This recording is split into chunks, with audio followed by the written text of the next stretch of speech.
How's it going, guys? Welcome back to the YouTube channel. I hope you're all doing safe and well. If we're just meeting, it's nice to meet you. My name's Connor Wells. I am a freelance photographer and videographer, and today I'm going to bring you behind the scenes of a photo shoot, and I'm going to be primarily using the Leica Q3. Now, this is a portrait session, so there's going to be multiple different poses, different areas where we're going to be working with, and lots of different outfits. This will be a really good test to see how versatile the Leica Q3 is, and it's also going to be a really good challenge for me as well as a photographer. This is a fixed 28mm f1.7 focal length, and it's a 61 megapixel camera. So if there are compositions where I feel like it could work a little bit more cropped in, I can crop in to say 35 and 50mm without losing too much quality. I'm also going to be playing around with some of the Leica looks. There's one that I think will work really well in here, and that's called Chrome, another one called Brass, and also there's some really cool black and white ones and sepia ones. It's going to be a really good chance to put the Leica Q3 through its paces during a portrait session.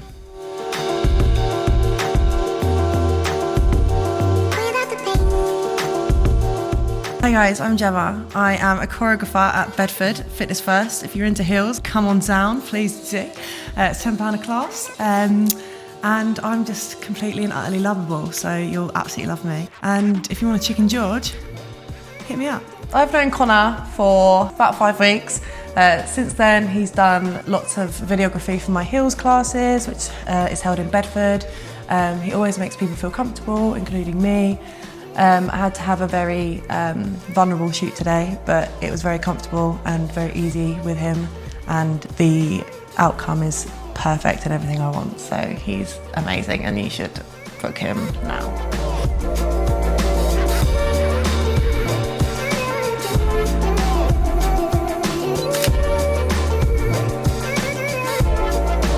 That looks lush. Amazing.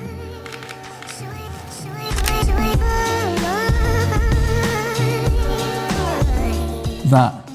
Slay. No, that. That looks sick. Then hands sort of both back of your head. Yeah, like that. Nice.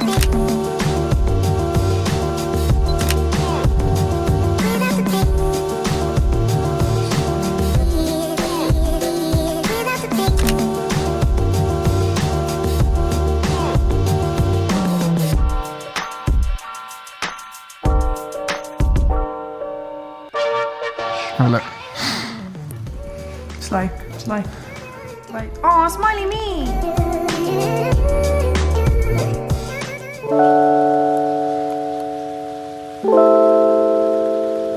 That's good. If you maybe go to look out the window. Yeah, lush. Oh, that's it. Chin up on your arm. And then that hand sort of, that's it.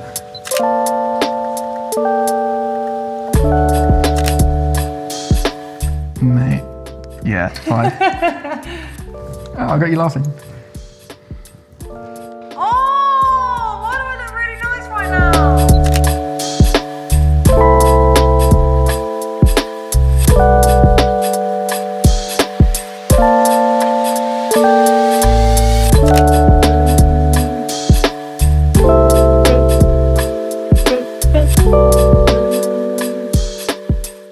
So we are back in the studio now, and definitely put the Leica Q3 through its paces.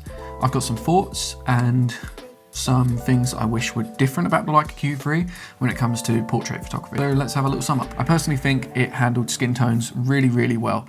When it came to editing, I didn't find myself struggling when it came to correcting the photos and making sure that skin tones were accurate. Every camera's color science is different. Some cameras might be a little bit more magenta, some camera's sensors come up a little bit warm. I think the Leica really did hit the sweet spot in terms of its Leica look. And speaking of Leica looks, I played around with a lot of them. I used Chrome, I used Brass, I used the standard version, and I even used some of the monochrome black and whites. Now these are amazing. Honestly, the amount of times that I've posted a photo straight from the Leica using a Leica look, no editing at all, I've done that so many times, because these photos with the looks look incredible straight out of camera, like unreal. A lot of the photos from the shoot were pretty much unedited. I did some work on blemishes on the face, smoothing skin, enhancing eyes, texturing the hair and softening hair and all that sort of stuff. But other than that, the colours and the overall look and feel of the photos were all pretty much straight from the Leica looks, which is an incredible thing to speed up workflow. There were some photos where I shot them with the Leica look, but I actually did revert them back to the original. And you know, that's fine. You're not going to get the perfect shot every single time. Now, this being a portrait shoot, I was stuck with a fixed 28mm f1.7 lens. It does still, to this day, I've had the Leica nearly a year, and it still does take some getting used to when it comes to framing and composition. You can't just zoom in or move closer to the subject, because a 28mm close-up isn't going to be great for a portrait. So you have to make the most of the cropping in on the sensor and staying where you are, because that's going to be the equivalent of 35 or 50mm or 75 or 90mm. Bringing in a photo that I'd cropped in on in camera to 35mm and 50mm, it's so handy that when you import it into Lightroom, it's already cropped. And if you want to change the crop afterwards, you've got the full resolution of the image there. But honestly, cannot notice a single bit of image quality drop when it comes to cropping into 35mm or 50mm. Obviously it's cropping into the 60 megapixel sensor, but you can't tell because this lens is so sharp and it's just unreal. Now, speaking of sharp, I did get rid of some of the sharpness in the photos by having a black diffusion filter on this, so you can see it on the front there. I pretty much just leave that on the Leica the entire time. It's good to protect the lens, and also I like the soft sort of glow of black mist filters anyway. Things I wish I could improve about this camera when it comes to taking portraits, definitely the exposure level. If you're overexposed in camera, it won't exactly show that you're overexposed. It will only show that you're overexposed on the exposure dial. It will be all the way to the right.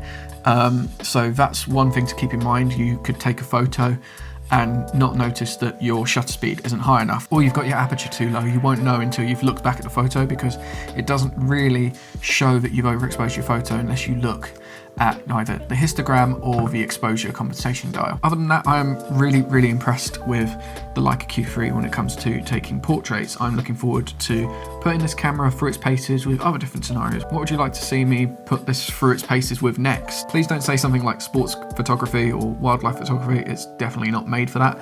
I do need to start testing out the macro capability of this, because the lens can twist to become a macro lens, and that drops it down to f2.8 or f2. I'm pretty sure it's f2.8, and you can use it as a macro lens. So I don't really do too much fine detail macro photography, but it'll be cool to see what this can be capable of. If you enjoyed this little behind the scenes of a photo shoot kind of video, do let me know in the comments below. I do really enjoy making videos like this. I would love to know if you enjoy watching them as much as I enjoy making them. And if you're new to the channel, don't forget to like, share, comment and subscribe, and I'll see you guys on the next video. Peace.